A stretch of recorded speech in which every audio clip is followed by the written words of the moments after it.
is he building in there? What the hell is he building in there? It had taken Enron 16 years to go from about 10 billion of assets to 65 billion of assets. And it took them 24 days to go bankrupt. What the hell is he building in there? This company collapsed so quickly and so entirely. I mean, it was into bankruptcy within a matter of weeks. It just immediately had all the makings of a gigantic scandal. He's hiding something from the rest of us. The fatal flaw at Enron, if there is one, you say it was pride. But then it was arrogance, intolerance, greed. So many of them were blinded by the money, that they didn't see that they were sinking their own lifeboat. We have a right to know. It just got hungrier and hungrier. Sooner or later, they were doomed to go off that cliff at 90 miles an hour. It's astounding that they got away with it for so long. In reality, Enron was a house of cards. What we didn't know is that the house of cards had been built over a pool of gasoline. It all sort of became smoke and mirrors. Committee will come to order. This is a case of America's largest corporate bankruptcy. The question here is what happened, who was responsible for it happening, and what can we do to prevent this sort of thing from happening again? I think the Enron story is so fascinating because people perceive it as a story that's about numbers, that it's somehow about all these complicated transactions. But in reality, it's a story about people, and it's really a human tragedy.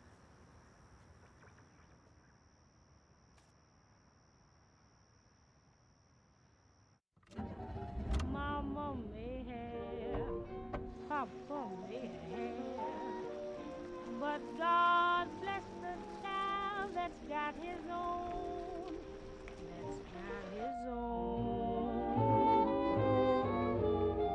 Yes, the strong gets more while the weak ones fade. Empty pockets don't ever make the grade. Mama may have, Papa may have, but God bless the child that's got his own, that's got his own. Money, you got lots of friends crowding round the door. When you're gone and spending ends. On this date at 2:23 a.m., Sugar Land Police discovered John C. Baxter located inside his vehicle with an apparent gunshot wound to the head. At this time, it has been a suicide note located. Sir, did you give us any indication whether this was related to Enron's bankruptcy? We do know that he was an Enron employee, but as far as any other indications of why he committed suicide, no, we do not.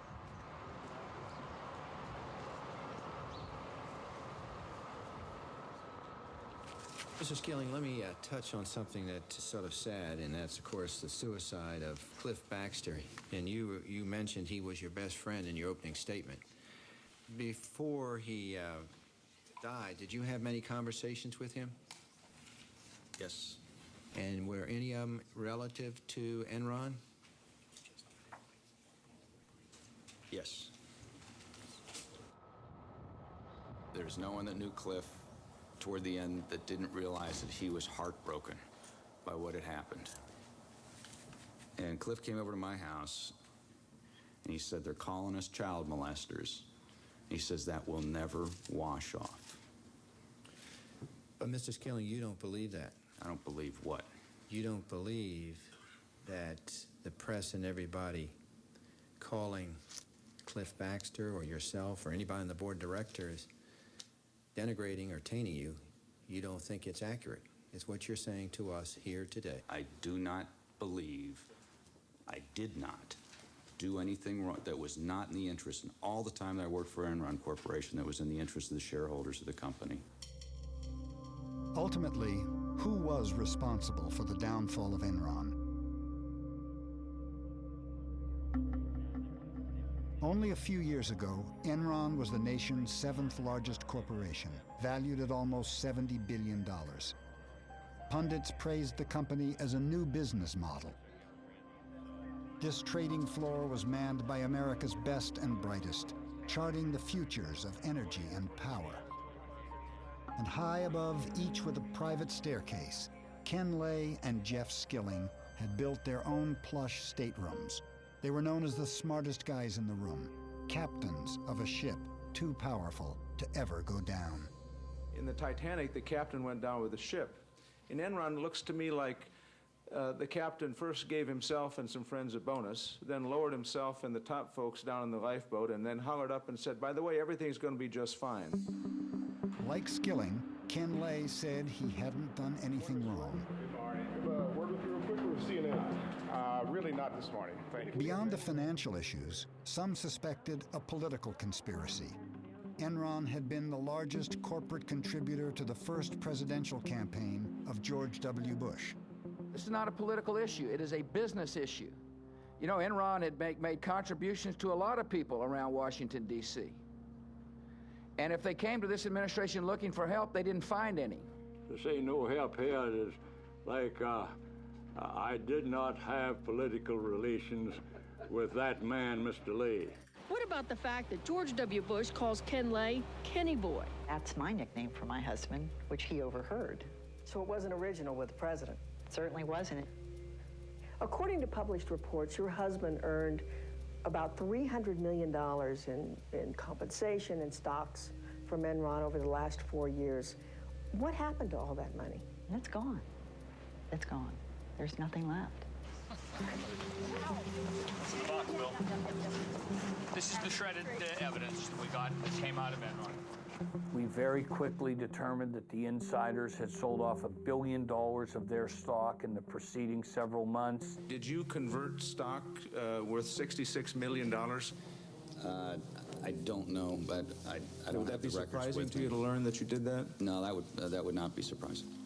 Mr. Fasto got only $30 million in stock proceeds from Enron, but he took another $30 million out with his side deals. I think there was just an immediate sense of outrage at Lay and Skilling and Fastow when people realized how much they had profited and how completely artificial the appearance of this company had been. News of shredding at Enron raised more questions. What answers were lost in the torn documents? 20,000 employees had lost their jobs. $2 billion in pensions and retirement funds had disappeared. Was Enron the work of a few bad men or the dark shadow of the American dream?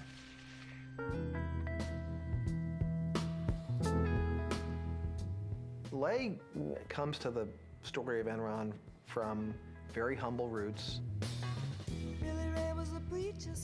My father was a Baptist minister, and he was ordained a Baptist minister while I was very young, probably 2 or 3 years old. Ken Lay was a Baptist preacher's son in a family that had been poor all its life.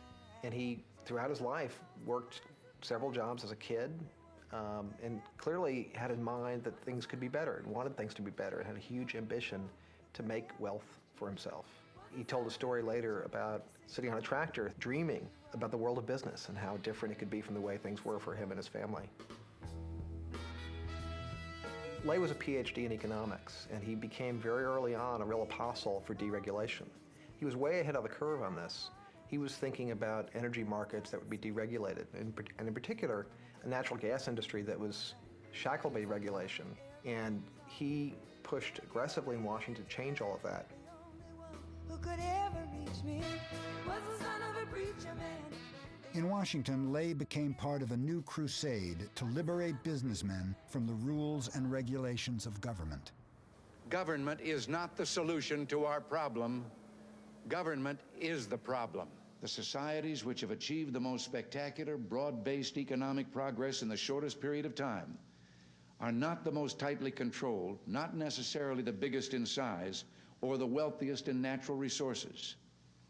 No, what unites them all is their willingness to believe in the magic of the marketplace. That old black magic has me in its spell. The magic power of deregulation pushed Ken Lay to found Enron in 1985. Through a merger of vast networks of natural gas pipelines, Lay thought Enron would be poised to take advantage of the government's decision to let gas prices float with the currents of the market. Ken Lay had a view of deregulation from the standpoint of all the money that he thought could be made. Ken Lay wasn't alone. A couple of Texas oilmen shared his views on how to get government out of the energy business. I think they could sort of understand each other. It was, professional courtesy between a sidewinder and a timber rental snipe. Lay was closer to the father, but while he was governor of Texas, George W. Bush was only too happy to make phone calls for Ken Lay. This absolutely has no precedent.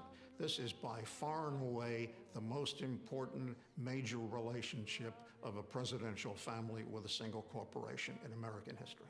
When Rich Kinder, one of Enron's executives, left the company, Lay arranged for a video Valentine. Rich, I've been asked to think of one thing I could say to you on your departure from Enron, and it'd be this. Don't leave Texas. Well, Rich, you have been fantastic to the Bush family. I don't think anybody did more than you did to support George. And of course, at this stage in my life, and Barbara's too, that's what really matters, your family and your friends. Early on, George Bush Sr. helped secure billions in government subsidies for Enron International, and he helped promote Lay as deregulation's ambassador at large. Enron is a company that deals with everyone with absolute integrity. We want people to leave a transaction with Enron thinking that they've been dealt with in the highest possible way as far as integrity and truthfulness. He always wrapped himself in the cloak of moral rectitude. But there was one episode early on that raised questions about whether he was actually walking the walk. This was the Enron oil scandal, also known as the Valhalla scandal. While you were at Arthur Andersen, were you involved in an investigation at a company called Enron Oil? Yes, I was. The issue with the company in 1987 involved the misappropriation of monies by two traders. In 1987, two oil traders made bets for Enron on whether the price of oil would rise or fall. Oil trading is like gambling. Sometimes you win, sometimes you lose. But Enron Oil always seemed to win, much to Ken Lay's delight. I tried to explain to Ken Lay the tremendous risk that you have in that market. You can lose 10 times your original investment. A veteran trader, Mike Muckleroy, was suspicious of Enron Oil's steady, high profits. Well, this oil trading business had profits that nobody could really understand, and in fact that many of Ken Lay's lieutenants questioned. They said this business can't be making this much money legitimately. Something weird is going on. Something weird was going on. The first hint came from an anonymous tip about the president of the company, Louis Bourget. Bourget had taken some $3+ million of corporate funds and put it in a personal account of his. There were offshore accounts, phony books, and a trail that led from the company's treasurer, Tom Mastroeni, to a mysterious Lebanese speculator no one could find, M. Yass. What name did you suspect that was? My ass, and M. Smart. I said, that's Maxwell Smart. I mean, these guys are playing games. Bourget and Mastroeni were summoned to Houston. First, they presented falsified bank records to Enron. Then they admitted they had diverted company profits to personal accounts.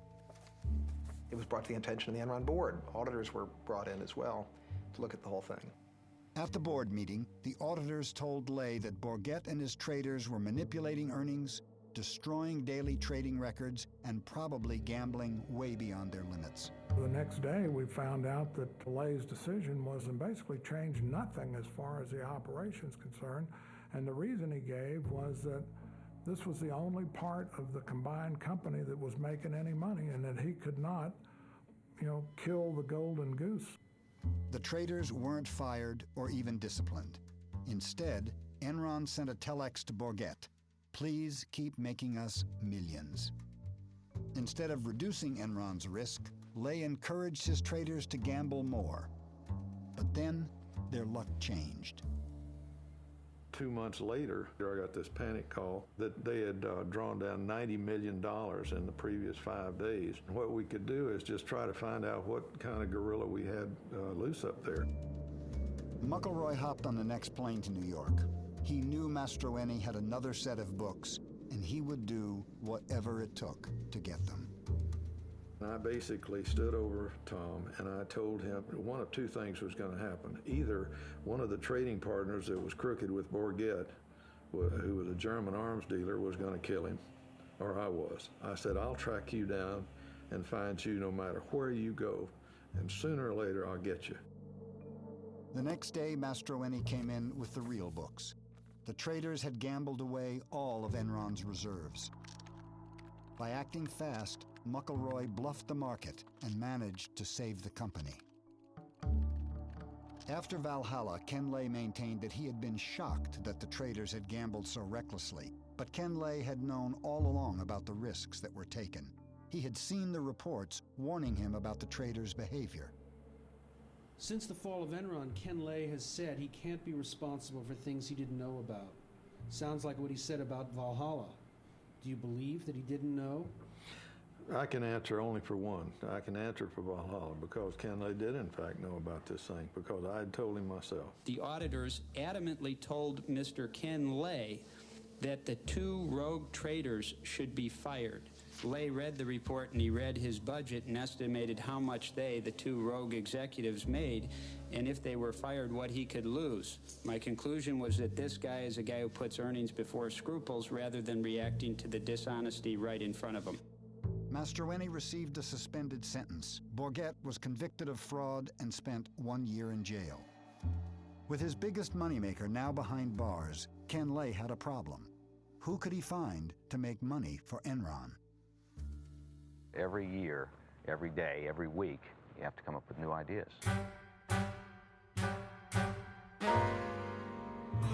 I'm going straight to the top. Whoa. Ken Lay saw in Jeff Skilling the guy who had the answer to what the future of the natural gas business was supposed to be. Ken Lay is also a guy who considers himself a visionary, and he liked other people he thought of as visionaries. He liked people with big ideas, and Jeff Skilling was a person with the biggest ideas of all. Jeff Skilling's biggest single idea was to find a new way to deliver energy. Rather than be bound by the physical flow of the pipeline, Enron would become a kind of stock market for natural gas. It was a magical new idea.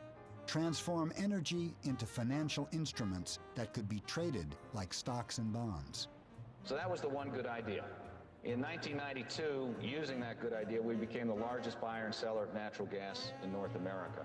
Jeff was like the prophet. He came in and said, there's a whole new world out there. Forget about this pipeline stuff, you know, the stayed pipeline in the ground and gas in and gas out. We can recreate this entire industry. An attorney from Vinson & Elkins, Amanda Martin was one of the first executives hired by Jeff Skilling and became part of his inner circle. The excitement was palpable. You cannot imagine how proud we all were to be there. And then, of course, we had a leader who imbued us with a sense of confidence that if we were smart, anything could be accomplished. And then the bottom line, we began to make money. And that in and of itself was a reaffirmation that this could be big. Skilling saw the opportunity to build an industry new and to start a business from scratch, but he had one specific condition that had to be met before he'd join Enron, and it was that he'd be allowed to use a certain kind of accounting known as mark-to-market. Arthur Andersen signed off and the SEC approved it. I remember walking in and going, what's going on? And Causey and everybody, I mean, everyone was so excited, and in came the champagne, and we'd got mark-to-market accounting treatment. And I often think about how clear my memory was about that event. And that was the beginning of a major cog in the downfall, ultimately, of Enron. Mark-to-market accounting allowed Enron to book potential future profits on the very day a deal was signed.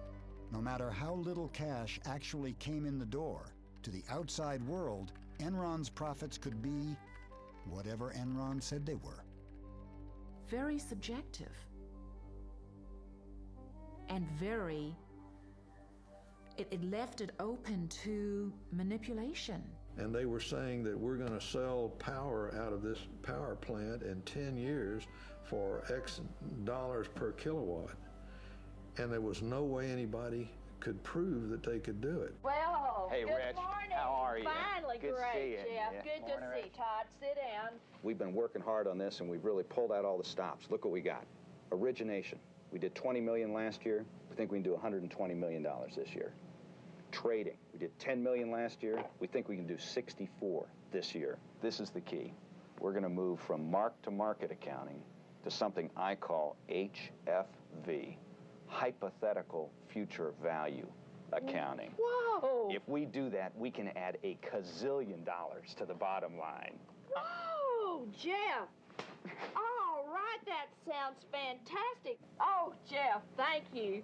That's just superb performance. And you're going to go far, my boy. Probably president of the company one day. You think so? I think. He really believed that the idea was everything, and that when you came up with an idea, you should be able to book the profits from that idea right away.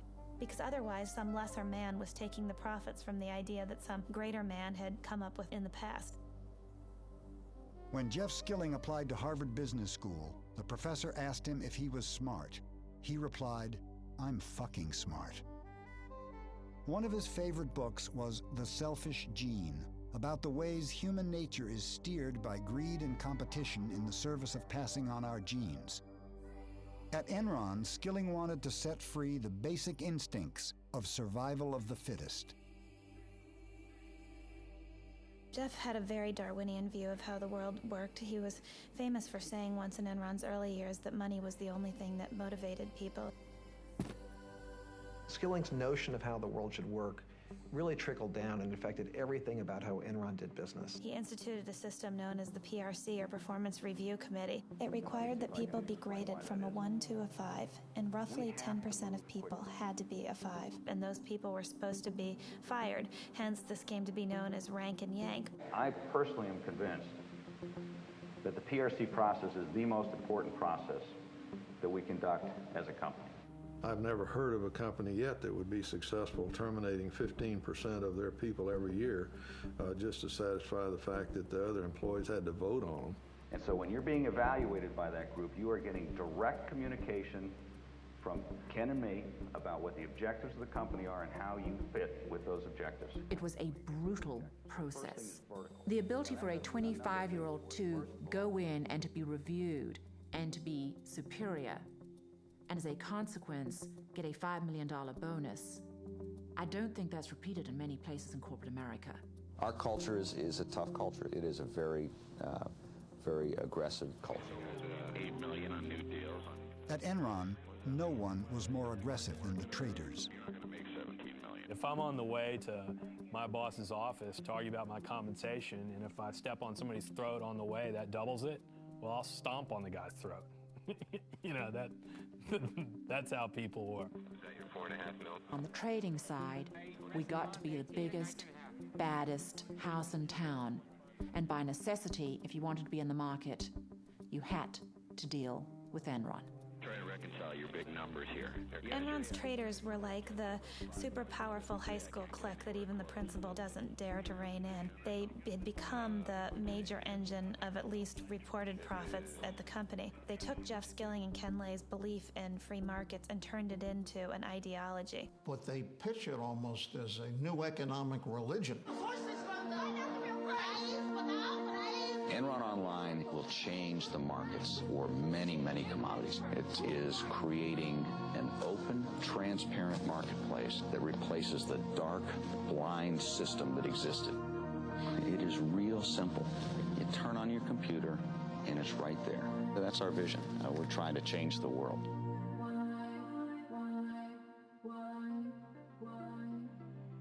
I think Jeff Skilling had a desperate need to believe that Enron was a success. I think he identified with Enron. He proclaimed at one point, "I am Enron."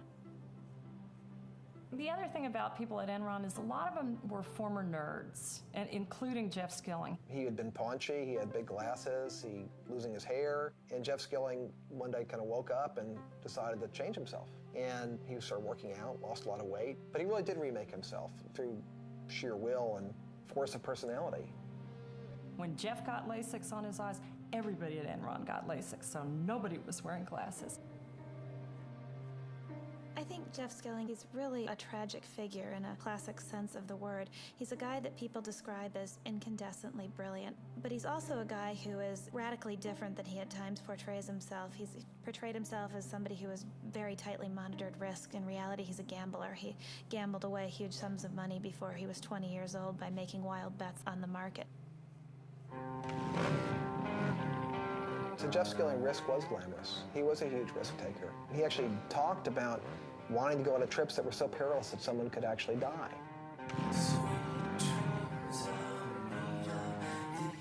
This manifested itself in trips that Jeff Skilling led for a small group of friends and customers.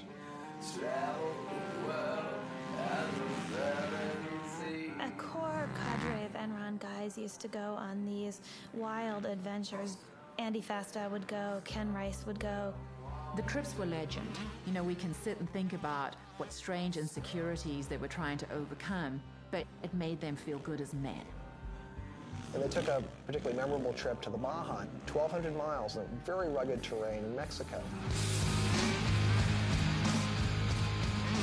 This is a trip where people crash bikes. Ken Rice was on the trip and he busted a lip and required a bunch of stitches. People broke bones. One guy flipped a Jeep and almost got killed. Those sorts of stories at Enron became legend, and it fed the whole macho culture of the place.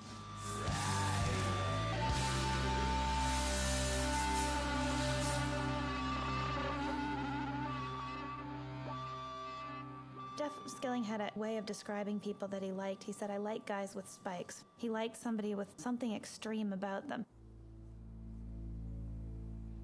Ken Rice was one of the men with spikes, was the salesman of the group. Very amiable, fun, man's man, and was the guy out selling deals to energy companies. In the case of Cliff Baxter, the company's chief deal maker, he was extraordinarily talented at just doing a deal, but he was a manic depressive. Baxter was a very bright guy, very blunt, would tell Skilling whatever he thought, was closest to Skilling personally than anyone else at the company. There was a guy named Lou Pye, who was a key Skilling lieutenant, helped build the trading business in the early years, went on to run Enron's doomed effort called Enron Energy Services. What was the job of EES as you ran it? It was to sell energy services to end users, industrial end users. Lou Pye is the guy that Skilling tapped to run the EES business because this was so important to the company and to Skilling's future. He called Lou Pye my ICBM. And Lou Pye dispatched his enemies with incredible skill. And if that meant leaving bodies behind him, Skilling was certainly fine about that. Not feeling anything. Lou Pye was kind of a mysterious figure. He's kind of like the invisible CEO. For a while, he was located on the 7th floor. And there was this long office, and it was all glass and closed. And you would walk by there, and it was just almost all the time it was empty. Details didn't interest Lou Pye. Only two things seemed to motivate Pye: money and a peculiar fascination with strippers. For Pye, it was all about the numbers. 1, 2, 3, 4. 1, 2, 3, 4, 5, 6. 1. He was there every night after work, and he usually brought some of the traders along with him. He spent quite a lot of money there as well, much of it charged to the Enron expense accounts. There were rumors that he brought strippers up to the trading floor. Almost everyone knew the story. The story is that because he's kind of a mild, soft-spoken, almost meek individual, that maybe the strippers didn't even believe he was the CEO.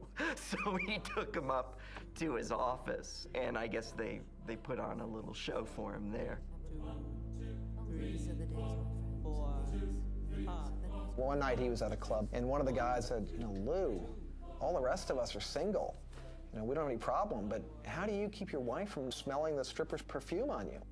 And Lou said, oh, I've got a secret. So I stop in at a gas station on the way home, and I spill a little gasoline on myself, and it kills the scent. So the other guy shot back and said, but Lou, doesn't your wife then think you're fucking the gas station attendant?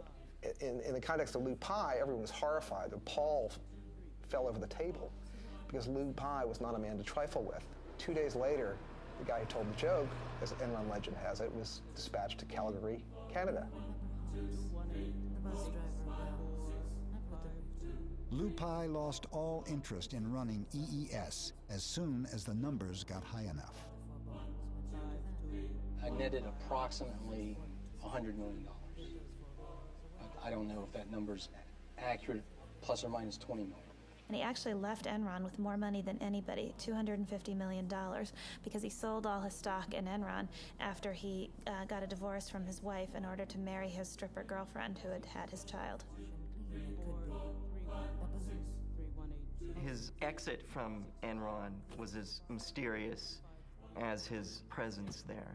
Just sort of one day, we all learned that Lou Pai was no longer the CEO of EES. Though Lou Pai flew away from Enron with $250 million, the divisions he left behind lost a total of nearly $1 billion. But Enron managed to disguise that fact. Lou Pai became the second largest landowner in Colorado.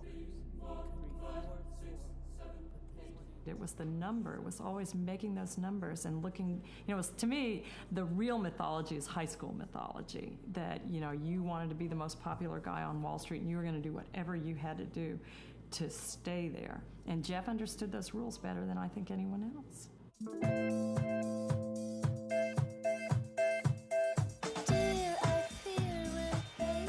Americans are making a lot of money in stocks. The stock market soared to near record highs yesterday. The stock market continued its bull run Thursday. The Dow rose at nearly 61 points. Even the person with very little disposable income all of a sudden began to play in the stock market because nobody could fail, because stock prices were just going up and up and up. Another day, another record. And the internet and technology stocks just going wild. Gained more than 100 points to close at 7,895.81, the highest finish ever. It was a time where we had the biggest bull market in the history of the world. Ken Lay was right there acting as a cheerleader. Obviously, our stock has been doing very well. I think there's a fairly good chance we could see this stock price double again over the next year to 18 months.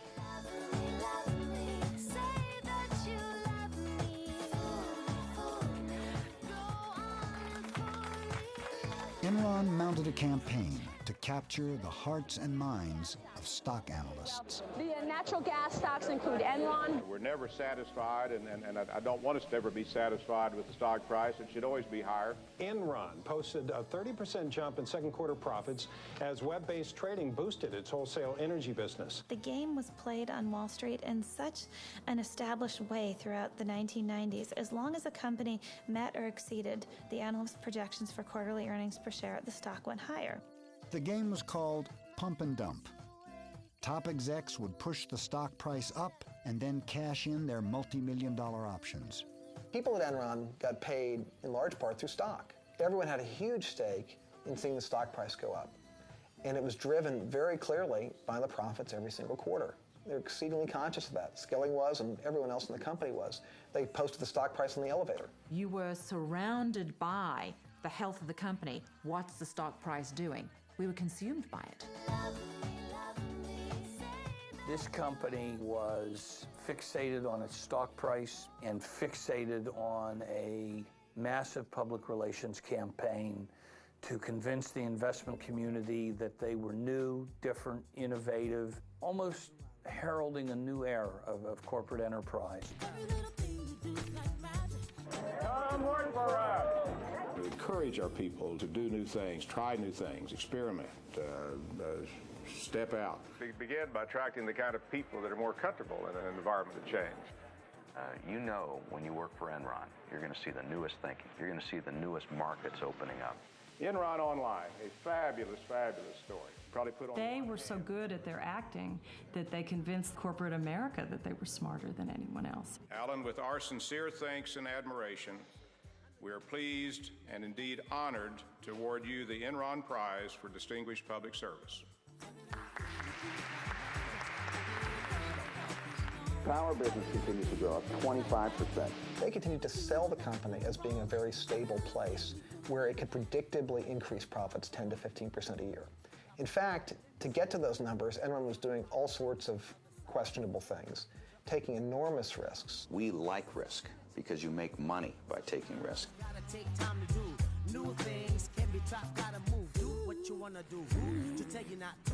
By all accounts, Enron was soaring. But in reality, profits weren't going up. They were headed in the opposite direction. Enron had vast natural gas operations all over the world. They had cost billions to build, and most were performing terribly. But in other places in the world, in India, great quarter and great year in India. Phase 1 of the bowl is in operation, generating power. Phase 2 is financed and is under construction. My experience indicated there were certain places that you assiduously stayed away from, and one of them, as an example, was India. They built this power plant in India. Nobody else would do that at the time. They were terrified of investing in India. Enron did it, and did it in a big way. But Enron had failed to see something basic. India couldn't afford to pay for the power Enron's plant produced. Now, Dabhol is a ruin. Though it lost $1 billion on the project, Enron paid out multi-million-dollar bonuses to executives based on imaginary profits that never arrived. Where was the real money going to come from? Of course, the pressure was enormous. You had to come up with the next idea that would break through. Failure was not an option. A flurry of buyouts in the corporate world, the biggest, Enron, announcing a buyout of Portland General. The merger with PGE put Enron in the electricity business, and Portland General's position on the West Coast gave Enron access to the newly deregulated market of California. The merger, we think, it uniquely positions us to ultimately become the largest marketer of electricity and natural gas at both the wholesale and retail level nationwide. What brought all this on was with deregulation. They said that we would not survive unless we joined forces. Enron, I'd never heard of them until they were going to buy us. They slid in here, and when they purchased PGE, all the PGE stock became Enron. Just went through, stamped every one of them. I looked around me, and all the guys that were buying all this Enron, they were doubling their money. And that whole time since then, I put the maximum I could into my 401 and savings. Portland General, again, good earnings and cash flow. It's what they call in Wall Street a trust me story. People that had been gas pipeline workers that for decades kept all their money in the company because they thought it was as traditional and safe an investment as it had always been, and it wasn't anything close to that. Should we invest all of our 401k in Enron stock? Absolutely. Don't you guys agree?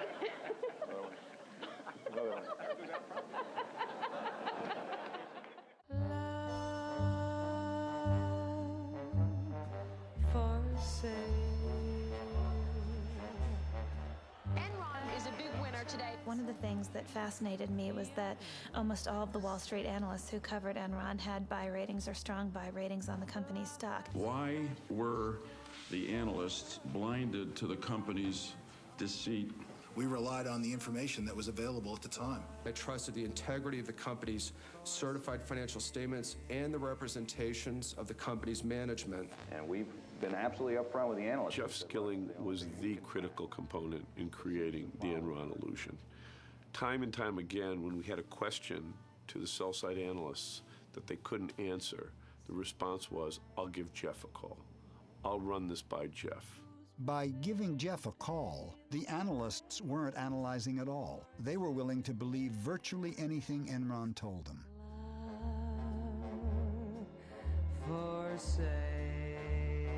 Most of the analysts right now have a target price on us from $100 to $115 a share. Any analyst who didn't buy the company line became an enemy of Enron. Enron's CFO, Andy Fastow, had his eye on John Olson, one of the only analysts skeptical of the Enron story. Enron loved analyst strong buy recommendations. Merrill was informed by Fastow, either you get somebody who is on board with us and has a strong buy recommendation and loves us at the same time, or we don't do any business with you. I knew that my days were numbered. This is an abuse. Merrill Lynch fired John Olson. Soon after, Fastow rewarded the bank with 2 investment banking jobs worth $50 million. Analysts were routinely getting large bonuses from the investment banking departments to bring in investment banking deals. Once that happens, never was heard a discouraging word. While Enron's stock kept rising, its businesses kept losing money. Looking at the soaring stocks of the dot-coms, Skilling decided to take Enron into cyberspace. We're now in the process of seeing if we can create a bandwidth trading market. Enron is using its knowledge of trading gas to barter other forms of energy, even space on the information superhighway called bandwidth. Ken Rice has worked at Enron for 20 years. Enron has found a way to stay ahead of the curve. From 7 p.m. to 7 a.m., we're paying for bandwidth that we are not using. Why? One of our themes around here is to always be asking why. Why something's done a certain way or why it's not done a different way. There's our market. Why can't we sell the bandwidth to other companies? Make it a commodity, like a pork belly.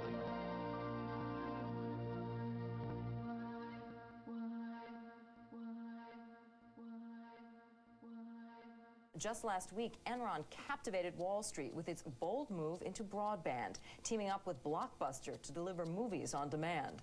It was like being at a religious cult meeting. People started jumping up from their seats with their cell phones and their BlackBerries, running out to the halls to call their bosses. One analyst summed up his recommendation to investors in one word: wow. Enron's stock soared 34% in 2 days. And you can tell from the response in the stock market that they like the strategy. It makes sense. They announced that they had developed the technology. It would be in test markets by the end of the year. And the technology works. The quality is great, and the customers like it, so we've made a lot of progress. The truth was that Enron was just struggling with the technology for video on demand. The technology didn't work, and the deal with Blockbuster soon collapsed. But with the magic of mark-to-market, Enron used future projections to book $53 million in earnings on a deal that didn't make a penny. By the end of the year 2000, Enron was running out of ways to make the broadband business look successful. They'd tried every trick in the bag to try to create the illusion of a business where there was none, and the people who were working there were getting increasingly desperate. The executives started selling their stock. By Enron's collapse, Ken Rice had sold $53 million. Ken Lay had sold $300 million. Cliff Baxter, $35 million. Jeff Skilling, $200 million.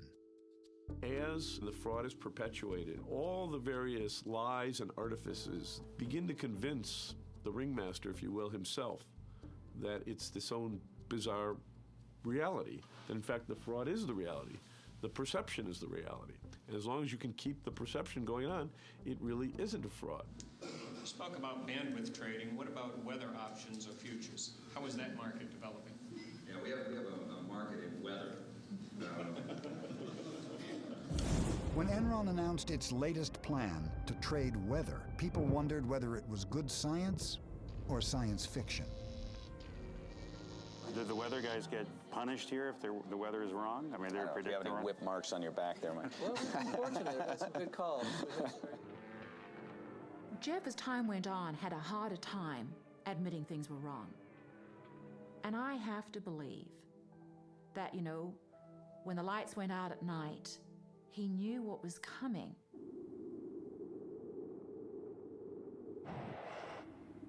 I would liken it to the Titanic when you've got a captain who's saying maintain full speed and they bump into a couple of icebergs and then they still keep full speed going.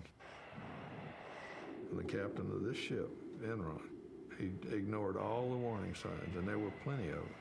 And the captain of the ship was? Kenneth Lay.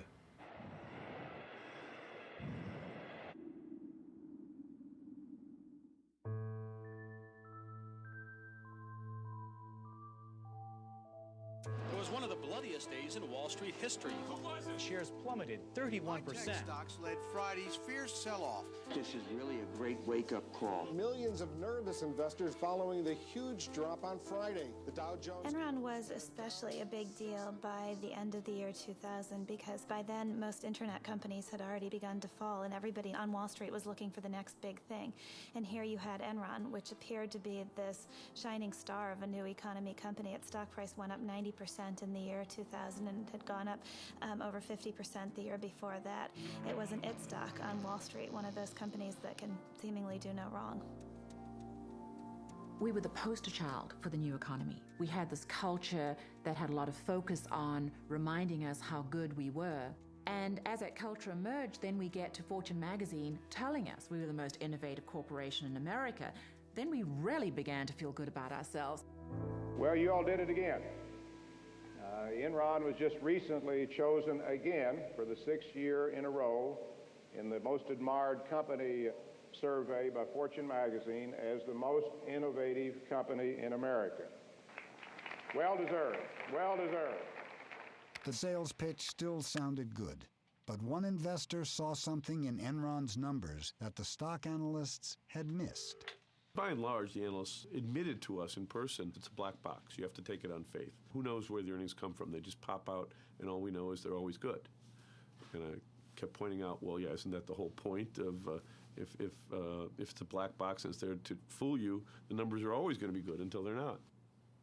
I'm not a beat reporter, so I would have had no reason to look at Enron, but Jim Chanos mentioned to me that I should take a closer look at Enron's financial statements, and it wasn't clear from Enron's financial statements that there was fraud here, but what was clear is that something didn't add up. In March 2001, Bethany McLean, a reporter with Fortune magazine, first raised questions about Enron's financial condition. She asked a simple question in the article that no one could seem to answer. How exactly does Enron make its money?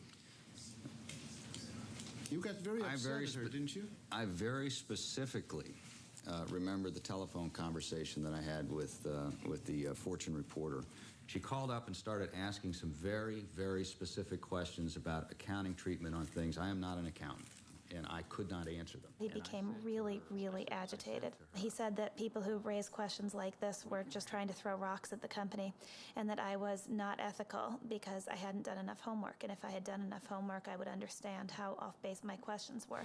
Mr. Skilling, it appears as if you were trying to bully someone who was asking very basic questions about Enron. I said to her, I have got 6 minutes left before I have to be in a meeting, and I can't get into the details, and I'm not an accountant. And she said, well, that's fine, we're going to do the article anyway. And I said, if you do that, I personally think that's unethical. No. And the next day, our chief financial officer and our chief accounting officer flew to New York at Enron's expense to sit down, not with the editors, but to sit down with the reporter on that story and help her understand the questions that she was asking. And the next day, we sat in this small, dark, windowless conference room for about 3 hours going through the various aspects of the company's business. And I'll never forget this. When the interview was over, the other two executives packed up their things and had left the room. And Andy Fastow turned around and looked at my editor and me and said, I don't care what you write about the company, just don't make me look bad. And Fastow had good reasons for not wanting to look bad. There were these partnerships that were run by Andy Fastow that were doing business with Enron, and these were disclosed in the company's financial statements, but I didn't mention them in the story I wrote because I thought, well, the accountants and the board of directors have said that this is okay, so I must be crazy to think there's anything wrong with this. The story I ran was actually pretty meek. The title was, Is Enron Overpriced? But in the end, I couldn't prove that it was anything more than an overvalued stock, and I was probably too naive to suspect that it was anything more than that. And was her article critical? Yes, it was.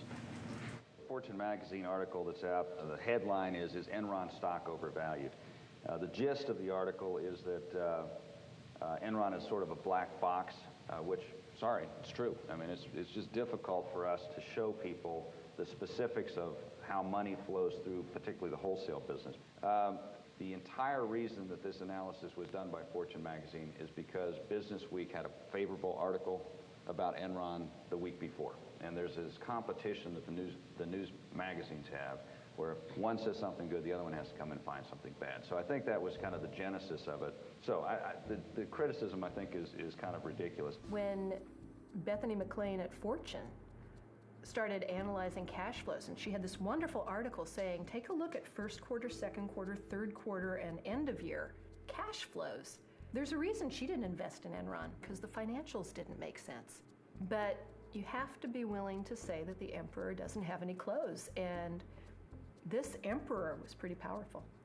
We are going to unveil this morning a new corporate vision. Okay, you ready? 1, 2, 3.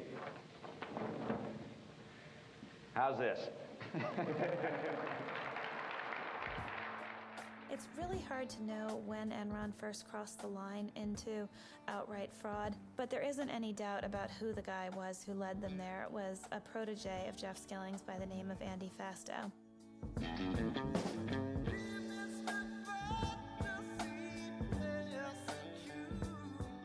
Andy Fastow was Enron's chief financial officer.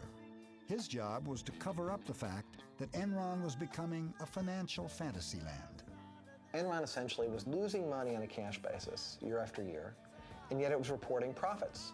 So it was defying the laws of financial gravity, and the way it was doing it was with something called structured finance.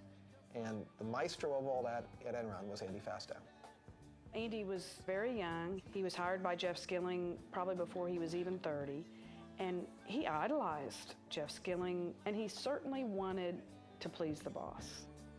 To please the boss, Fastow had to figure out a way to keep the stock price up by hiding the fact that Enron was $30 billion in debt. People pressured by the need to keep the stock price up begin to cheat a little bit, but then the next quarter comes along and you have to cheat a little more to do the new cheating to make up for the old cheating.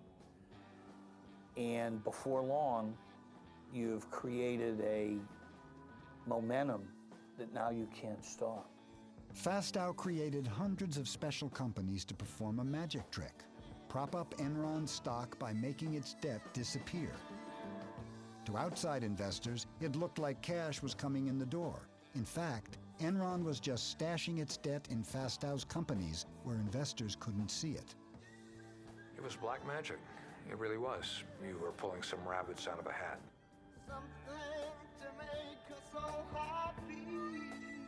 They could bury debt, they could bury losses. Many of the companies had exotic names: Jedi, Chuko, Raptors. LJM was Fastow's most ambitious creation. It would work magic for Enron, and it would allow Fastow to conjure $45 million for himself. Instead of $450 million in equity, we only invested. Andy, in many ways, was someone we all knew didn't have a strong moral compass. It's almost like Jeff Skilling said, okay, we're hitting some troubled times. Let's set up Andy so we can fill the earnings holes when we need to, knowing that Andy would probably skim a little bit off each transaction for himself. There's a body heat kind of angle to this, you know, where Skilling is Kathleen Turner and Andy is William Hurt. You know, in the end, he got suckered into helping all the executives meet their earnings. What I wish, in retrospect, I wish I'd never heard of LJM. Is it your contention that you knew of it and it was appropriate? Arthur Anderson and our lawyers had taken a very hard look at this structure and they believed it was appropriate. But if the theory is that Fastow went rogue somewhere deep in the jungles of Enron and was the sole agent of the apocalypse, I just don't buy it. Skilling, Lay, and the Enron board had signed off on Fastow's LJM funds. They saw the benefits of letting Fastow do deals with himself. It is in Enron's best interest because Enron needs the capital, number one. In a secret videotape that surfaced after the bankruptcy, Fastow can be seen selling LJM to a group of Merrill Lynch bankers. He pitches them on the benefits of investing in a fund that only buys assets from Enron. Remember, I'm not selling the assets to myself. They own the assets, they're selling them to LJM too. Fastow knew what kind of deal he was offering as Enron's CFO. He could guarantee profits for LJM. Yeah, I think this is an extraordinary opportunity. He has a sort of Cheshire cat grin on his face as he talks about all the ways that the fund is going to profit, and he talks about the informational advantages that he's going to have in his dual role as Enron's CFO and as the head of these funds. Special arrangement. There is never any question that I will be on both sides of the transaction. I will always be on the LJM side of the transaction. He was general partner of LJM while at the same time being CFO of Enron. Now that's a whole nother ball of wax when you want to talk about that conflict of interest, because no human being should be put in a situation where every single transaction they decide whether they're looking after Enron's best interests or their limited partners, because this LJM partnership existed solely to do business with Enron. You would expect Andy, as Chief Financial Officer of Enron, is as a result, there are 5 or 6 of the name brand banks who have stepped up and said they'll commit to this. Commit they did, and why not? Fastow was letting them gamble with Enron's chips. Fastow was using Enron stock as collateral for a lot of these things. They were betting their own company on the transactions. With a prospect of returns that would exceed 2,000%, 96 individual bankers invested in LJM, and America's major banks put up as much as $25 million each. It's sort of a who's who of Wall Street. J.P. Morgan Chase, CS First Boston, Citibank, Merrill Lynch, Deutsche Bank. These are some of the premier investment banks in the world. It's hard for us to poke holes in this business. It's just amazing how skilled Enron and Andy Fastow were at working Wall Street, playing on Wall Street's greed in order to get money out of them. To quote Lenin, they were the investment bankers' useful idiots. As disturbing as Enron's own misconduct is the growing evidence that leading U.S. financial institutions not only took part in Enron's deceptive practices, but at times designed, advanced, and profited from them. The Enron fraud is the story of synergistic corruption. There are supposed to be checks and balances in the system. The lawyers are supposed to say no. The accountants are supposed to say no. The bankers are supposed to say no, but no one who was supposed to say no said no.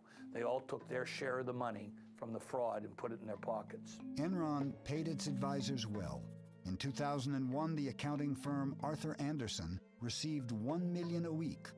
Enron's law firm, Vinson & Elkins, did nearly as well. Everyone had their hand out at the table. They were all being paid, and as long as Enron continued, they received their fees. They were a part of the process.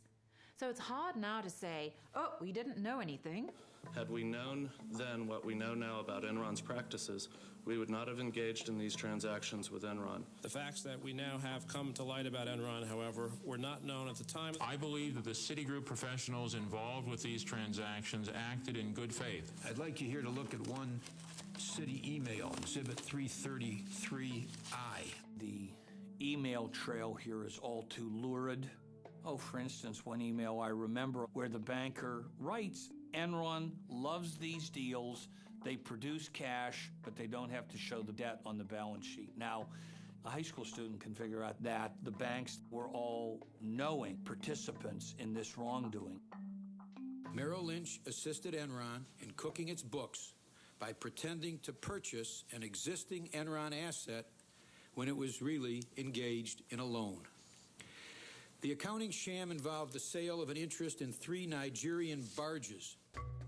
Nigeria is a long way from Manhattan, yet for some reason toward the end of the fourth quarter in 1999, Merrill Lynch suddenly decided to buy 3 Nigerian power barges from Enron. Nigerian power barges have nothing to do with Merrill Lynch's business. It was a blatantly illegal transaction. It was just taking the barges, getting them off Enron's books, having Merrill Lynch, if you will, warehouse them for 5 months, and then buying them back. Mr. Martin, you've testified here today that there was no guarantee, and you said that under oath. Here's a document saying that the head of your whole division here was going to confirm that understanding. Over the year 2001, Skilling became increasingly despondent. He'd always been a moody guy, but people who knew him said he became just increasingly volatile. He'd show up for work unshaven, looking blurry-eyed. And I think it was the battle of holding these two totally disjointed thoughts in his mind at the same time. One is Enron, a superstar company, and the other of feeling like it was all crumbling away. The first cracks in Skilling's public image appeared in a conference call with analysts in April 2001. And then Jeff Skilling took questions. And about midway through the session, there was a questioner who was sort of aggressively wondering out loud why it was that Enron, as a financial services company in effect, could not release a balance sheet with its earnings statement like most financial institutions do. You're the only financial institution that can't produce a balance sheet or a cash flow statement with their earnings. Well, thank you very much. We appreciate it. Appreciate it. Asshole. And then quite audibly, you could hear Skilling say, asshole. And then he said, asshole. As I understand, you call him an asshole. And this just caused unbelievable amounts of consternation all across Wall Street because people thought a Fortune 500 CEO losing it like this, publicly calling an investor an asshole. If I could go back and redo things, I would not now have used the term that I used. Mark Palmer, Enron's chief PR guy, even ran a note up to Skilling telling him to apologize, and he just took the piece of paper and tucked it under the pile of papers on his desk. And afterwards, Enron's traders, who had erupted in cheers when Skilling called this guy an asshole, made him a sign. There was a play off Enron's motto, Ask Why, and the sign said, Ask Why, asshole. My personal feeling was that Jeff looked at the numbers, and he knew that we were in a massive hole. It was the only time, but I saw him truly, truly worried about keeping the stock price up. And he just kept saying to me, I don't know what hell I'm going to do. The broadband business was in complete meltdown. And there were all sorts of other problems that Jeff Skilling, as the company's chief operating officer, was wrestling with. In the middle of all of this, Ken Lay walks into Jeff Skilling's office holding up fabric swatches for the new G5 $45 million corporate jet he wanted to buy. And he said to Jeff, asked him a very important question, which of these cabin configurations do you like best, Jeff? While Ken Lay was stressing over the corporate jet, EES was headed for a crash landing. Facing $500 million in losses, Lou Pye's top lieutenant, Tom White, wondered how EES could show a profit by the end of the quarter. One of the things that was always a strange occurrence at Enron was for weeks before a quarterly report, we would be under the impression that we weren't going to make our numbers. But then somehow, miraculously, we always made the numbers and then some. But then a question was asked to Tom White, how is it that we made the numbers? And his answer was one word, California.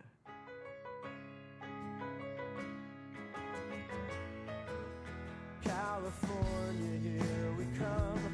The first clues to Enron's new strategy hit California with a jolt. It started at noon, rolling across the state. Sacramento, San Francisco, Beverly Hills, Long Beach, San Diego. 26,000 miles of California power lines, enough to circle the earth. But for the second day in a row, not enough electricity for America's largest state and the world's sixth largest economy. The first thing we heard about this energy crisis is, well, our lights are going to go off in the middle of winter when we're using half the electricity we normally use during the summer. The Bay Area got hit by not one, but two rolling blackouts today. We only need 28,000 to 30,000 megawatts in December. We have an installed capacity in California at the time of 45,000 megawatts. Plenty of power to meet our electric demand. Of course, we had blackouts in December. The people who control California's power grid say once again they're worried about having to black out the northern half of the state. When the rolling blackouts started in California, there was definitely a lot of excitement in the air. It was something new. It was something that hadn't been encountered before. It was, how is this event going to affect the price of power? Controlled rotating outages are being implemented. I knew that there was illegality going on. I could feel it, I could smell it, I could sense it, and there was no other explanation. Because the numbers just didn't add up. We had enough power in California. It was never about lack of supply. When I ran for governor in 1998, not one human being asked me about electricity. This thing kind of came out of the woods as far as I was concerned, and I was trying in the early days to learn what was happening, how we could fix the problem. California was selected by Enron as the prime place to experiment with this new concept of deregulated electricity. Reducing electricity costs is only one benefit from choice and competition. In 1996, under pressure from energy companies, Governor Pete Wilson and the California legislature passed a bill allowing for the deregulation of electricity. I wasn't in the legislature in 1996, but I can tell you that there isn't a legislator alive that can tell you with any sophistication how a deregulated electricity market ought to work. Not a one. California's deregulated system was a bizarre compromise between legislators and free market advocates. The rules were complicated and hard to follow. Inside Enron, California's system was little more than a joke. And once in place, Enron made sure that the joke would be on California. And I remember the conversation I'd had with Ken. At the end of it, he says, well, Dave, old buddy, let me just tell you, it doesn't matter really to us what kooky rules you Californians put in place. I got a bunch of really smart people down there who figure out how to make money anyhow. One of the smartest guys at Enron was Tim Belden, who ran the West Coast trading desk. Tim Belden was a fervent believer in the idea of free markets, and as such, he spent hours poring over the new rules for the deregulation of California's energy industry, looking for loopholes that Enron could exploit to make money. He found plenty. After the bankruptcy, a confidential memo surfaced revealing the names of Belden's strategies to game the California market. Wheel out, get shorty, fat boy. Recently, audio tapes of the Enron traders were discovered. What do you want to call this project? I have a catchy name for that. How about, something friendly like Death Star?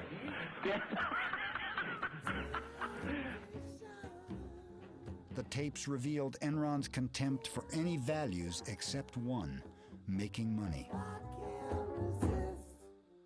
Hey, John, it's Tim. The regulatory is all in a big concern about is we're wheeling power out of California. He just steals money from California to the tune of $1 million. Can you rephrase that? Okay. He arbitrages the California market to the tune of $1 million or two a day. Right.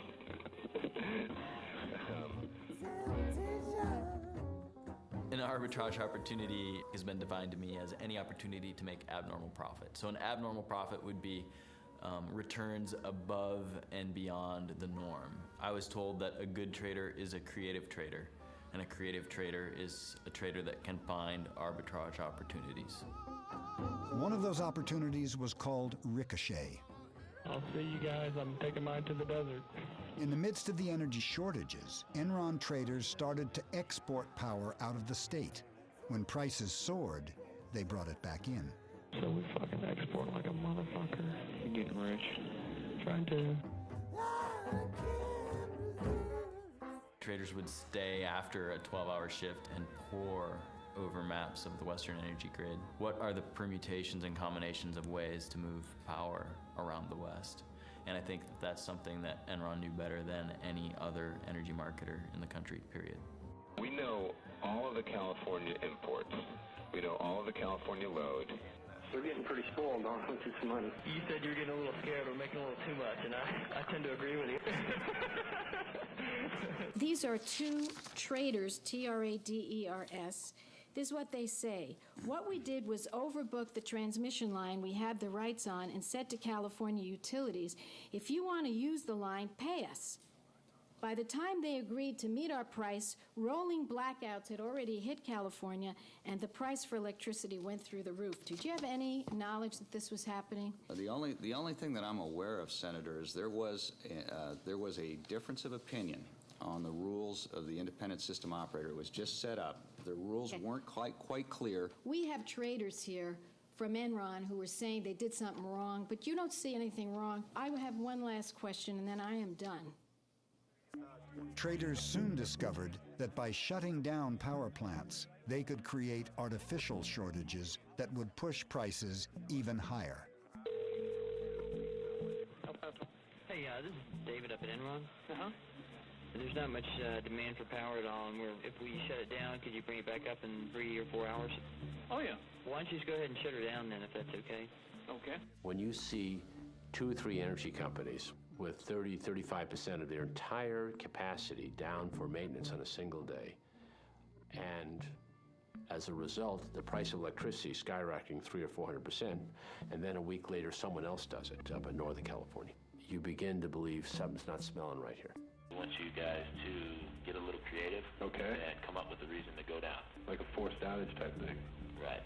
Those guys, at the flip of a switch, could just yank the California economy on its leash whenever they wanted to, and they did it, and they did it, and they did it, and they made so much money. The heart of it is that an industry that went for 100 years, from the days of Edison, built the best electrical system in the world, sold the power at reasonable prices to consumers, and was very reliable, was all of a sudden turned into a casino. These strategies made some money for Enron, but the real money was made by betting that the price of energy would go up. It did, and the West Coast traders made nearly $2 billion for Enron. There's nothing wrong with the capitalism. There's nothing wrong with the free enterprise. You can't treat electricity like you treat oranges. It's the lifeblood of the society. It can't be stored. You can't turn these people loose and let them just have a, quote, free market, because a free market is goddamn expensive to customers.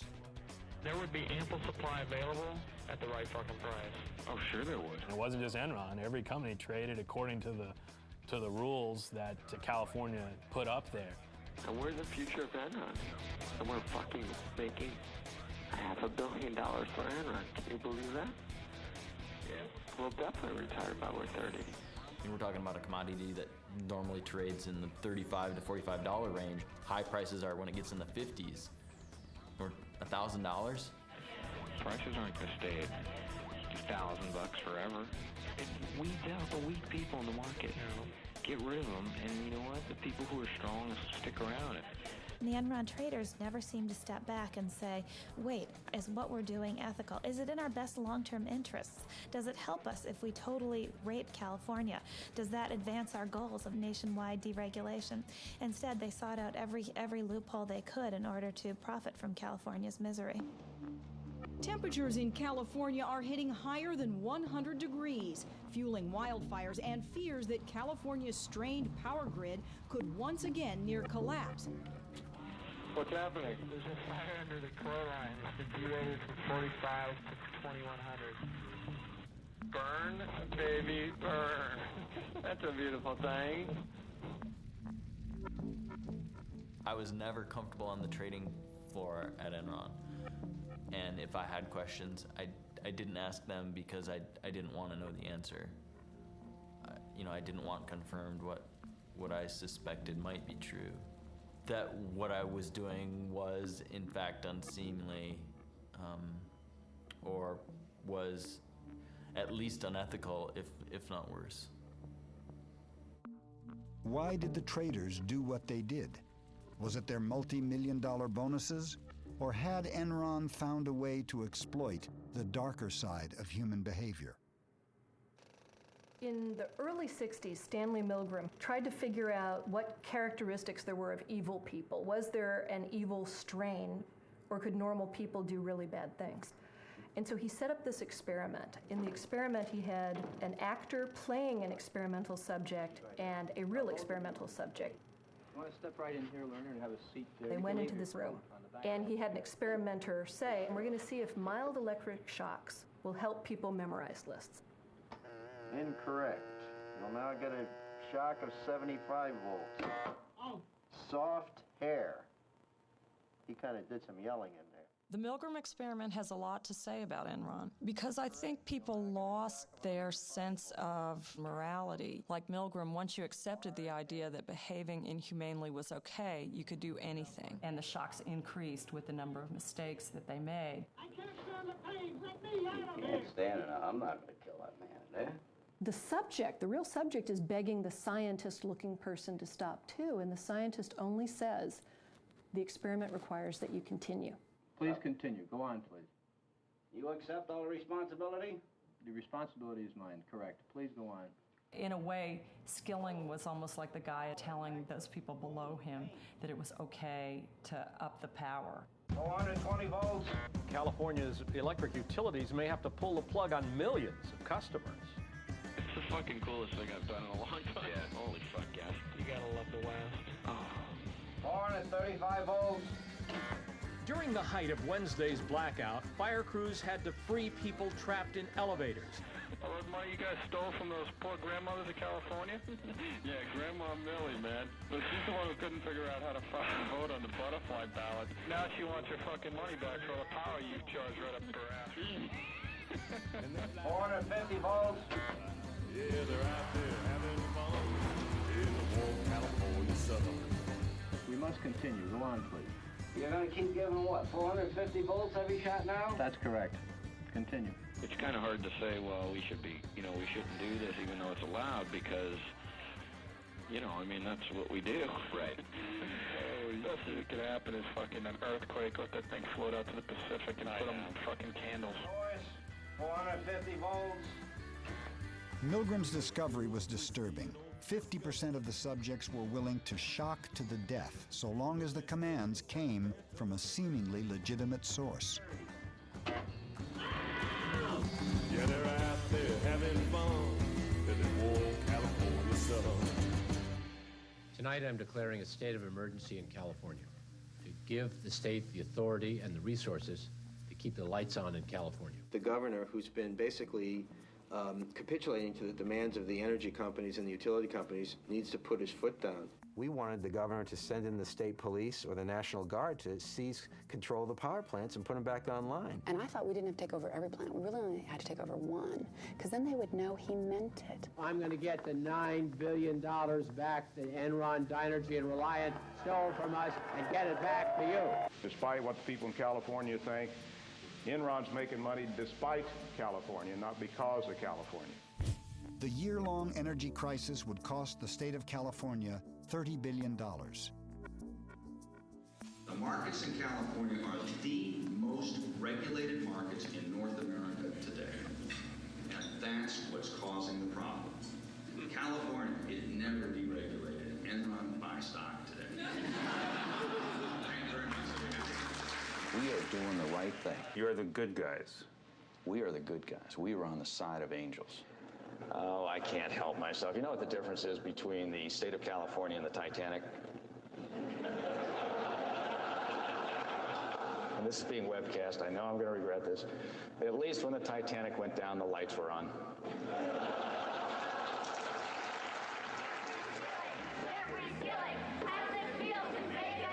A top executive at one of America's biggest power companies received a raucous welcome in San Francisco tonight. Protesters heckled Enron CEO Jeffrey Skilling outside and inside during his appearance at the Commonwealth Club. One of the protesters even brought a blueberry pie and delivered it herself. $132 million is what he made. We have a 50% hike in utility rates. Consumers in California are angry, and they should be. And if we had anything to do with this, then we are the stupidest people in the world. I work for an organization. Every day people call saying they can't pay their electricity bill. When the tidal wave of public anger started to grow, Ken Lay flew out here and convened a meeting of friends, and I guess he had a little more foresight than we did. He invited Arnold Schwarzenegger, brought them together at the Peninsula Hotel, and had a lunch meeting. The notes from that meeting really still have never surfaced, but we know that Ken Lay's pitch was, we've got to stay the course with deregulation, and the market will correct itself and everything will turn out fine. Now, at the time, we didn't understand really why he was so concerned, but now we do. The fact is that Ken Lay was out here because he understood that Enron itself was a house of cards, and if deregulation were to collapse, that Enron itself would collapse. But Ken Lay had a trump card. In the midst of the energy crisis, his friend George W. Bush became president. I, George Walker Bush, do solemnly swear. I, George Walker Bush, do solemnly swear. Ken Lay's going to be Secretary of Energy. Get out of here. No. How great would that be for all the players in the market? It'd be great. I'd love to see Ken Lay be Secretary of Energy. Ken Lay did have easy access to the Bush administration. On April 17th, he met with Vice President Dick Cheney and strongly argued against the imposition of federal price caps in California. We're doing everything we can to help in California on a short-term basis. There's not a lot you can do. You can't manufacture kilowatts in the West Wing of the White House. We're fighting with both hands tied behind our back. We no longer have the power to stop this. If the federal government doesn't help us, we're a dead duck. At the time, Gray Davis was a likely candidate to run for president. Ken Lay knew that might give his friend George Bush a political reason to oppose California's appeals for federal price controls. They know full well my administration's belief that price controls will not solve the problem. His view was that the federal government really shouldn't get involved. This is California's problem. And I'm saying, with all due respect, Mr. President, our law said the federal government regulates this. So it is your problem.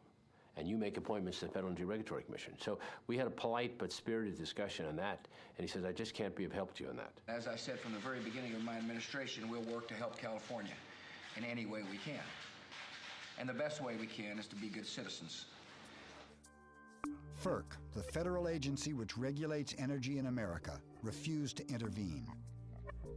What was FERC doing, and why was it not taking action? The chairman of FERC was Pat Wood, the man Ken Lay had personally recommended for the job. It was easy for FERC to do Enron's bidding because all they had to do was do nothing, which they did very well. Federal regulators are being pressured to act by the now Democratic-controlled Senate, where hearings... A Democratic Senate forced FERC to impose regional price caps. That ended the energy crisis, but not the political one. Did Ken Lay and George Bush have a political agenda to blame the energy crisis on Gray Davis? Hello? It's one of those only in California stories. The state's unpopular governor, Gray Davis, beset by an ailing economy and a $38 billion budget deficit, faces possible recall. And rumored as a possible replacement for Davis, movie star Arnold Schwarzenegger. The Terminator? We'll see whether he's back or not. Gray Davis has terminated opportunities, and now it's time we terminate Gray Davis.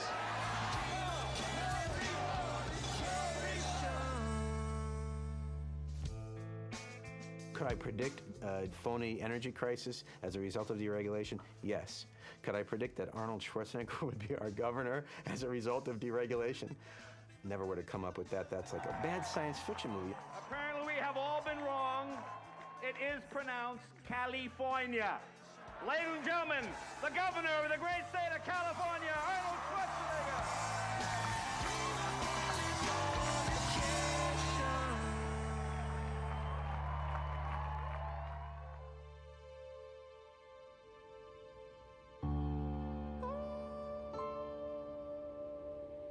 We could just hear rumbles all the way up and down Main Street here and all throughout the city that things were very difficult at Enron. One guy who a year before had come to me and said, I'm working for Enron, I was very excited, but within a year was waking up every night with nightmares. I've got no life left, and I feel like I'm being consumed by this company. As doubts began to surface about the company and the erratic behavior of its CEO, Enron's stock began to fall. I remember one of the most poignant meetings I'd ever had with Jeff. I had left Enron, and I had come over to talk about whether or not I would return to Enron. I said, Jeff, you've got a real problem. The traders, they will cut your throat if they think it will get them to the trough sooner. Jeff was silent.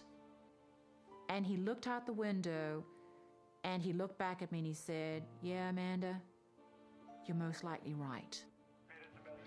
By the end, the traders ran Enron. You know, the inmates had taken over the asylum.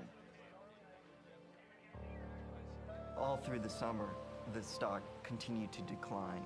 There was a buzz that a major announcement was going to take place, but we all thought that Ken Lay was leaving Enron and that he had been asked by the Bush administration to join his administration.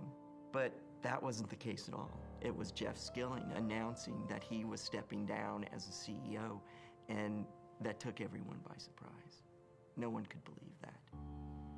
CEOs generally don't just resign out of the blue without a well-orchestrated PR campaign beforehand to pave the way so there's no disruption, there's no questions, there's no front-page stories, which of course is exactly what happened. It was at that point that I knew the architect of the disaster knows that it's crumbling and the rat is leaving the sinking ship. 2 days later, I met with him and Ken Lay, because I had informed the company that I was going to downgrade the stock on Skilling's resignation. I asked Jeff Skilling, are there any more shoes to drop? Have we seen the worst of it? And I was concerned about the energy crisis that was occurring in California. Well, Skilling convinced me that it was for personal reasons.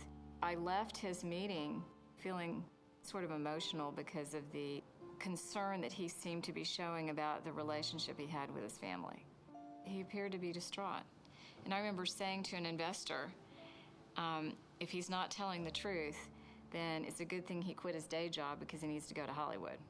I left Enron on August 14, 2001 for personal reasons. Mr. Skilling, a massive earthquake struck Enron right after your departure. And people in far inferior positions to you could see cracks in the walls, feel the tremors, feel the windows rattling. And you want us to believe that you sat there in your office and and had no clue that this place was about to collapse. On the day I left, on August 14th, 2001, I believe the company was in strong financial condition. I think he was smart enough, and he didn't even have to be that smart. He had seen documents that I think predicted the future. I think he was smart enough to think, I can get out now, and this company isn't going to collapse for a year, maybe a year and a half, so I won't get the blame. It was working fine when I left, guys. After Skilling resigned, Enron's chairman, Ken Lay, took over as CEO.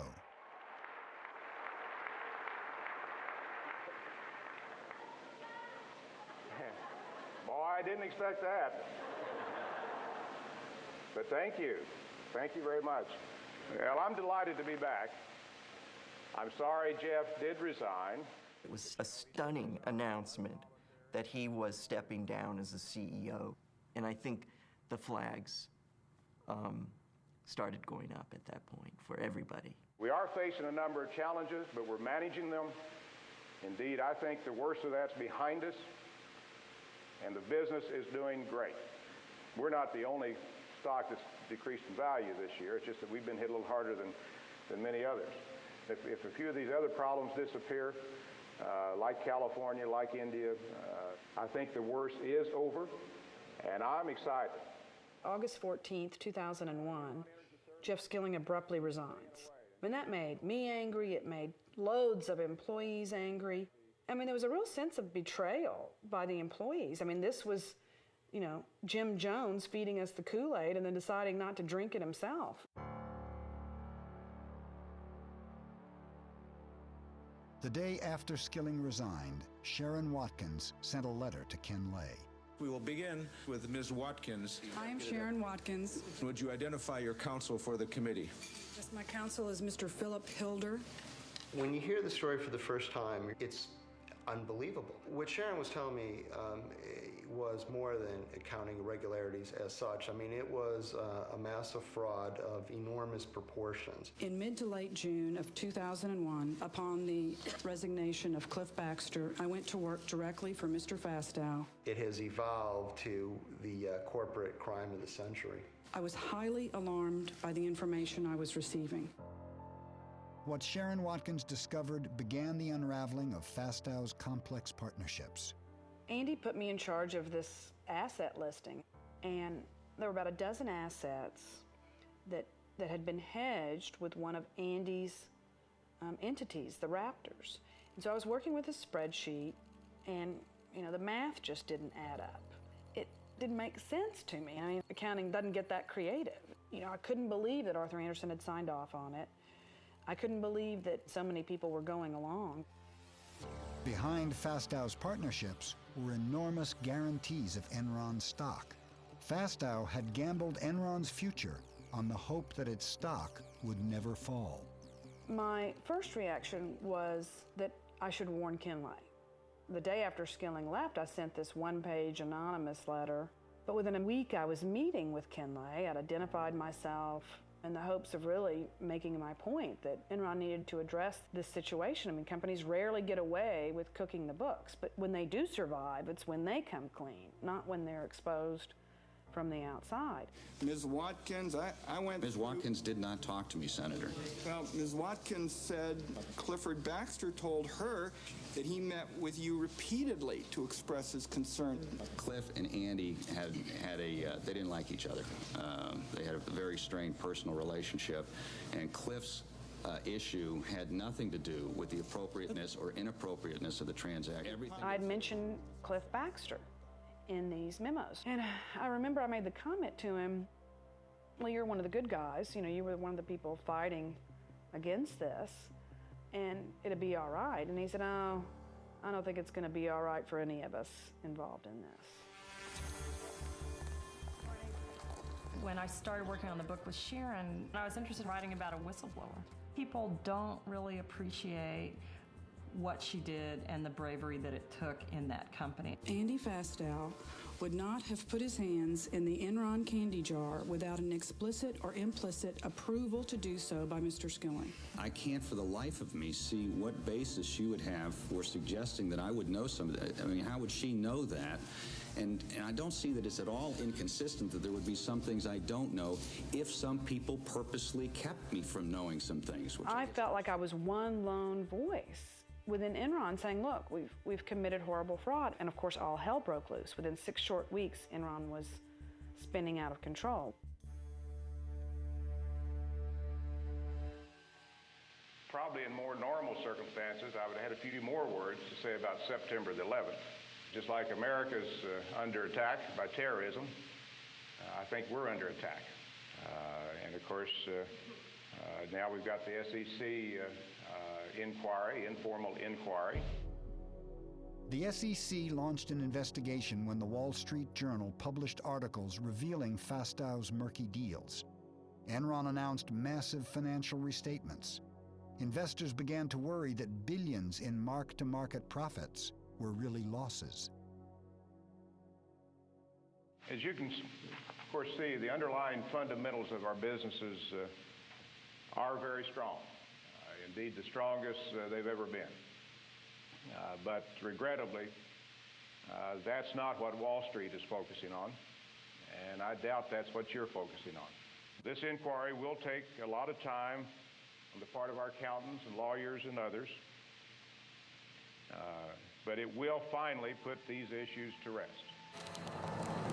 At the very moment Ken Lay was talking to employees, only a few blocks away, Enron's accounting firm, Arthur Andersen, had begun destroying its Enron files. On October 23rd, Andersen shredded more than 1 ton of paper. Despite the rumors, despite the speculation, the company is doing well, both financially and operationally. He was making all kinds of statements, reassuring employees, and not just employees, reassuring investors. We have no accounting irregularities. The company's in the best shape it's ever been in. Now, from the standpoint of Enron stock, we're going to bring it back. We're going to bring it back. All right, we're down to questions. And I've got a few up here. I would like to know if you are on crack. If so, that would explain a lot. If not, you may want to start because it's going to be a long time before we trust you again. It certainly wasn't clear to anyone at Enron, much less anyone outside of Enron. It wasn't really clear what was going on or what was going to happen. I know there's a lot of speculation about Andy's involvement. I and the board are also sure that Andy has operated in the most ethical and appropriate manner possible. The next day, Andy Fastow was fired when the Enron board discovered that he had made more than $45 million from his LJN partnerships. Question, Mr. Fastow, is how could you believe that your actions were in any way consistent with your fiduciary duties to Enron and its shareholders or with common sense notions of corporate ethics and propriety? How do you answer, sir? Mr. Chairman, on the advice of my counsel, I respectfully decline to answer the questions based on the protection afforded me under the United States Constitution. Andy, in many ways, I think he was set up as the fall guy. All of the Enron executives were saying, there's your man, Andy Fastow, he's the crook. You know, he's the one that stole from Enron, stole from LJM. He's the one that cooked the books. Go after him. I've thought about this, and it couldn't have just been a few executives at Enron that made this happen. If you think of the banks involved, Chase, Morgan, Citibank, the billions in loans, Arthur Andersen. What about Vincent and Elkins, the lawyers that represented us? There had to have been complicity across the board because it was all too easy. all too easy.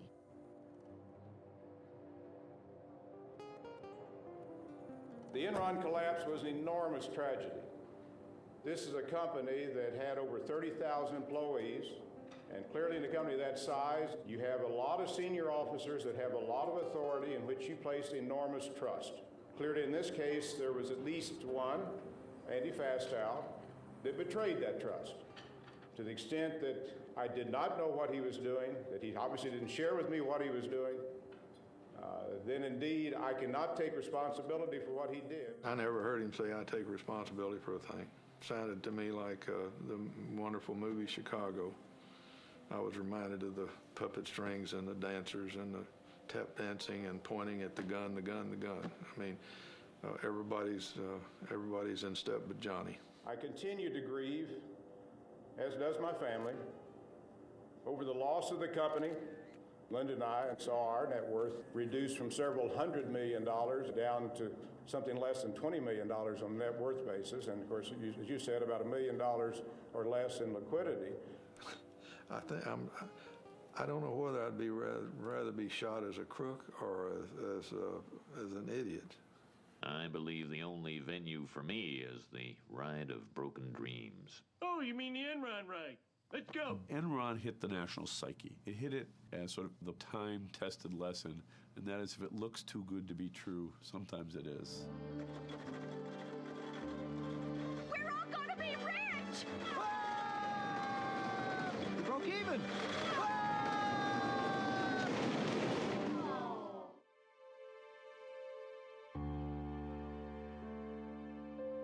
It is my belief that Enron's failure was due to a classic run on the bank.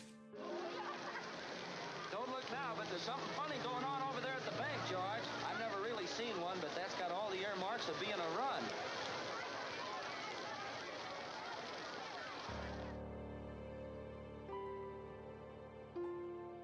On December 2nd, 2001, less than 4 months after Skilling's resignation, Enron declared bankruptcy.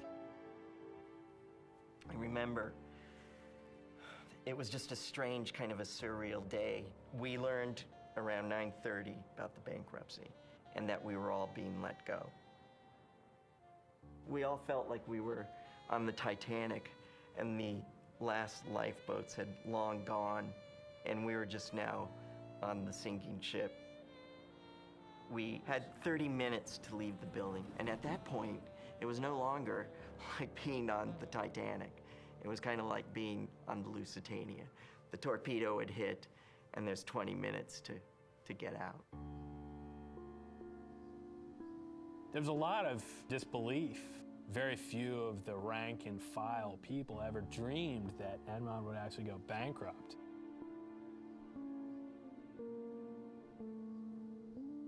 And then all of a sudden, it was like a ghost town. I can remember going into the old building on certain floors late in the afternoon or evening, and it was scary. There'd be like papers blowing around and nobody there, and it was very eerie.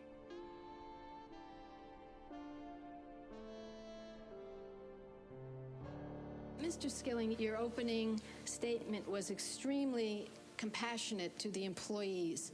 And I want to show you a tape, and I believe we have it ready to go. Listen to this. Should we invest all of our 401k in Enron stock? Absolutely. Don't you guys agree? Why is it that you had begun unloading your stock pretty heavily before that date, and yet led the employees to think they should keep buying stock? Ms. Senator, I have been a major shareholder in Enron Corporation, and you can take the videotape to mean what you want it to mean. I was a supporter of Enron Corporation. You know what happened to those people. They lost everything. I feel terrible about what happened to the employees. Well, at one time, things were really rosy for us, and we all had some really nice-looking 401ks and pensions, and it peaked, and then it just started going down, and went lower and lower and lower. At the peak, I had about $348,000, and I sold it all for $1,200. Was what I got for it when it was done. While Enron's stock was plummeting, the retirement accounts of Enron's rank-and-file workers were frozen. We were frozen out of our accounts. It was right about $32, I believe. And over that time, from when it was frozen to when it opened up, I think it went down to 9. And we could not access it. And what came out later that was so bad was the fact that Ken Lay and Skilling and all the top people were moving their money then, but we couldn't. The insiders had sold off $1 billion of their stock. Compare that to the lineman who worked for a state-owned utility company for most of his life, put away money each month, and what's he have to show at the end of the day for his years of hard and decent labor? He gets a big goose egg. And Pi is out in Hawaii somewhere with $350 million in the bank. That's wrong.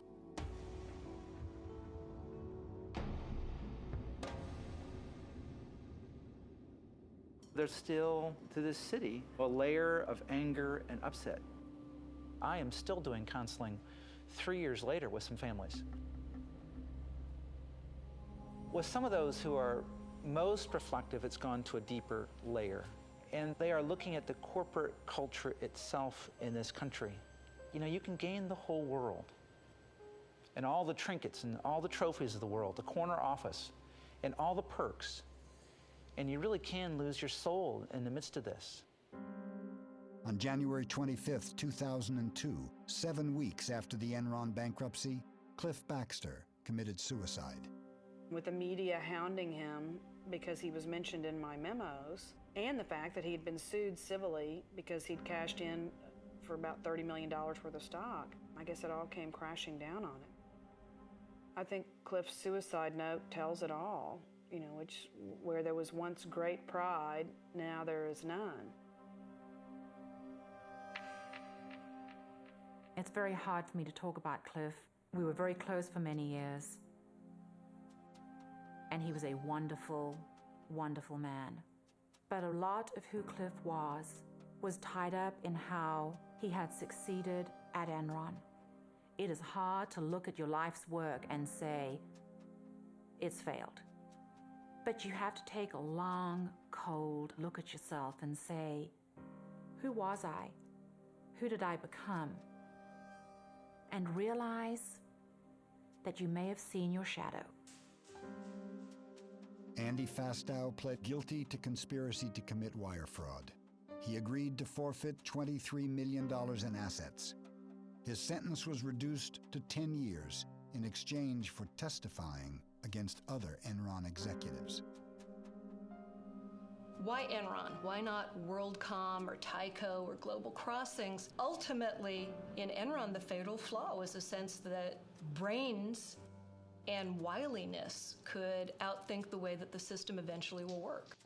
In 2004, Jeff Skilling was indicted for insider trading and conspiracy to defraud investors. Pleading innocent, he paid his attorneys a retainer of $23 million to defend him. Enron should not be viewed as an aberration, something that can't happen anywhere else, because it's all about the rationalization that you're not doing anything wrong. We've involved Arthur Andersen, we've involved the lawyers, the bankers know what we're doing. There's a sense, the diffusion of responsibility. Everyone was on the bandwagon, and it can happen again. Enron's accounting firm, Arthur Andersen, was convicted of obstructing justice. With its reputation for honesty destroyed, America's oldest accounting firm fell along with Enron, and 29,000 people lost their jobs. Enron shareholders are suing Enron and its banks for $20 billion. Ken Lay was also indicted for conspiracy to commit fraud. His attorney maintains that no one has been hurt more by the Enron bankruptcy than Ken Lay. Well, they can show up this morning. With today's arrest of Ken Lay, the top echelon at Enron has now been called to account for their crimes. Mr. Lay, you have anything to say, sir? A little later today, Looking at Enron is like looking at the flip side of so much possibility, because like most things that end terribly, it didn't start out that way. It started with a lot of people who thought they were changing the world, and over time they became victims of their own hubris, victims of their own greed, and so it's like taking so much promise and possibility and looking at it in a mirror and seeing the flip side reflected back at you. I think the larger lesson was what Enron asked of its employees, which was ask why. And, you know, I didn't ask myself why enough. I didn't ask managers why enough. I didn't ask my colleagues why enough.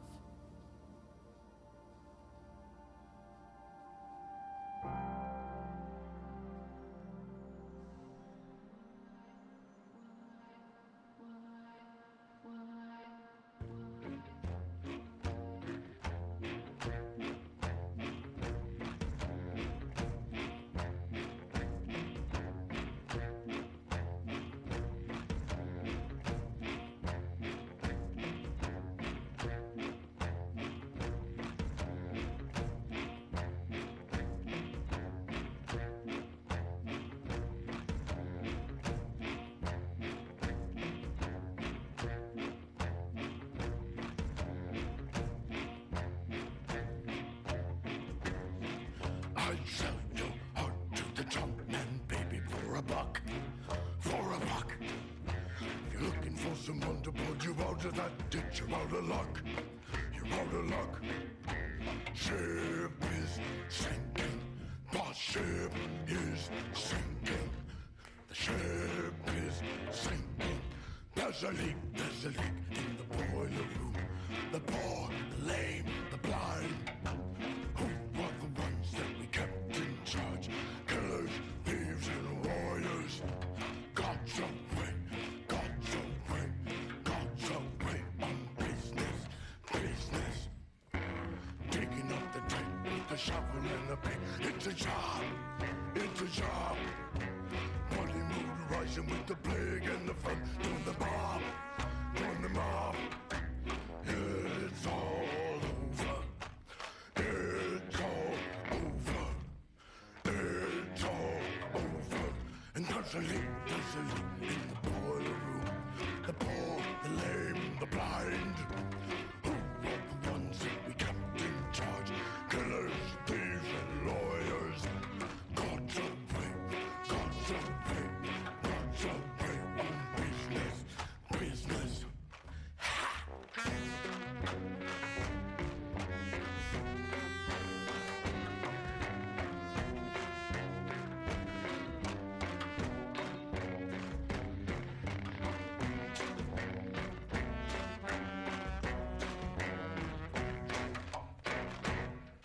Goddamn, there's always such a big temptation to be good, to be good. There's always free cheddar in a mousetrap, baby. It's a deal, it's a deal. God's away, God's away, God's away on business, business. God's away, God's away, God's away on business, business. I narrow my eyes like a coin slot, baby. Let her ring, let her ring.